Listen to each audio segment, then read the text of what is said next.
شاداب السلام علیکم خواتین و حضرات، پروگرام ہے آپ کی شاعری اور میں ہوں آپ کا میزبان محمد شاداب عباسی۔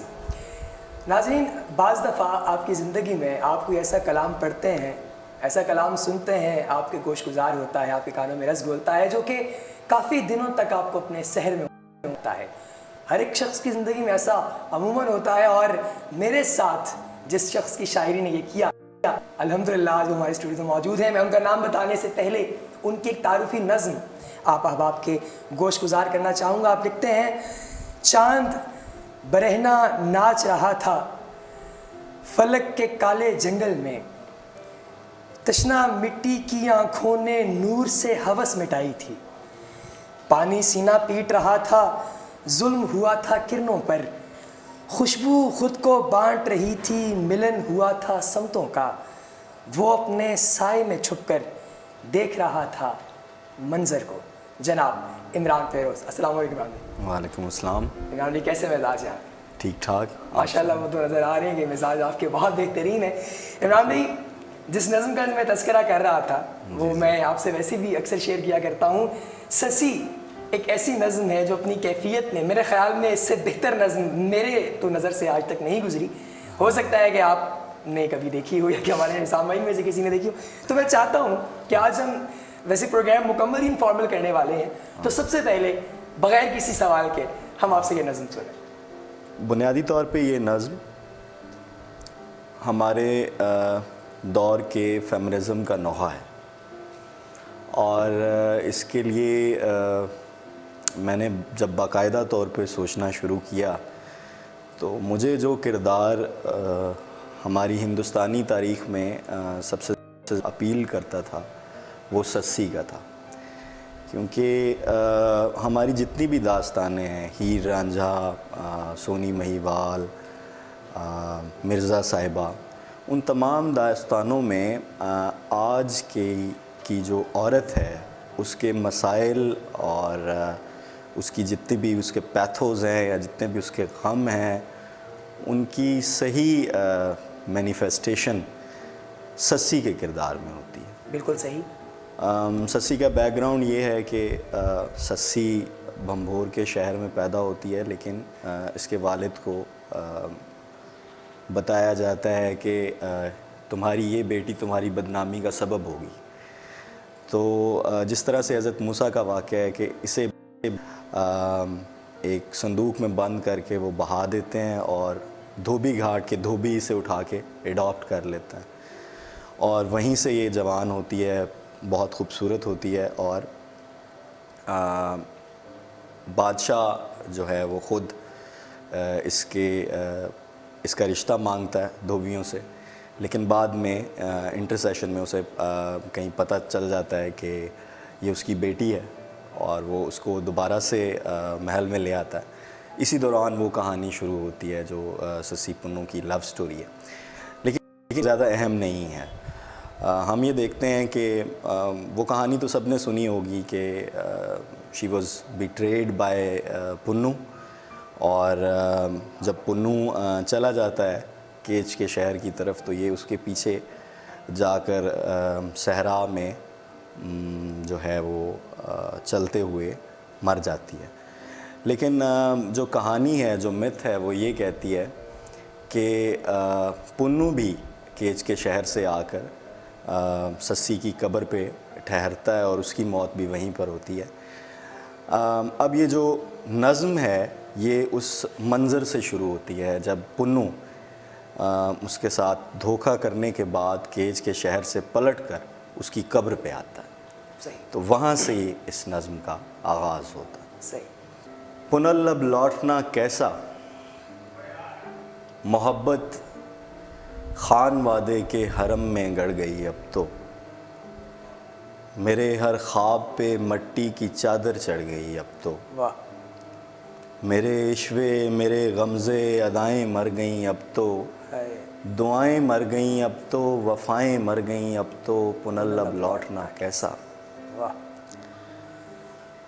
پنل صحرا گواہی ہے، واہ واہ، یہ سانسوں کی تنابوں پر تنا خیمہ گواہی ہے، آہا، ہتھیلی کی دراڑوں میں چھپے آنسو گواہی ہیں، واہ واہ،